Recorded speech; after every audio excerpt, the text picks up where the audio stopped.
السلام علیکم ورحمۃ اللہ وبرکاتہ۔ ناظرین، آج آپ کو لے کے آیا ہوں اوج شریف پہ۔ یہ سامنے آپ کو جگہ نظر آ رہی ہوگی، یہ تھی غار، اوج شریف کی غار تھی، تو جہاں پہ نبی پاک صلی اللہ علیہ وسلم نے آرام فرمایا تھا۔ تو یہ جگہ پہلے ایسے نہیں تھی، یہ بالکل پہاڑ کلوز تھا۔ یہ جو ہے نا، نبی کریم آقا دو جہاں صلی اللہ علیہ وسلم آئے تھے تو یہ جگہ اپنے آپ کھل گئی تھی، تو پھر انہوں نے آرام کیا تھا یہاں پہ۔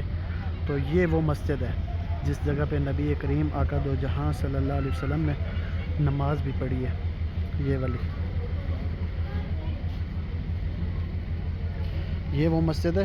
اس جگہ پہ ایک چھوٹی سی اور بھی غار ہے، جس جگہ پہ آپ آ کے بیٹھے تھے آقا دو جہاں، جس جگہ پہ ان کا سر مبارک کا نشان بنا ہوا ہے، وہ یہ جگہ ہے۔ یہاں جس جگہ پہ لوگ جمع ہیں، رش ہے، رش کی وجہ سے میں آپ کو نہیں دکھا سکتا قریب سے جا کے۔ انشاءاللہ نیکسٹ ٹائم کبھی آؤں گا تو پھر انشاءاللہ سب کو میں یہاں کی زیارت کرواؤں گا۔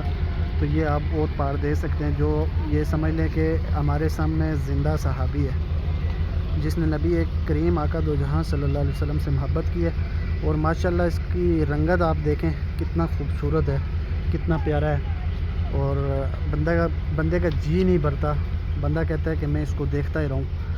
ماشاءاللہ یہ آپ سب بھائی دیکھ سکتے ہیں، بہت مزہ آ رہا ہے اور محبت ہے اس کے ساتھ بھی، ہمیں بھی۔ اس نے اگر ہمارے نبی کریم آقا دو جہاں سے محبت کی ہے، اور ہمیں بھی اوج سے محبت ہے۔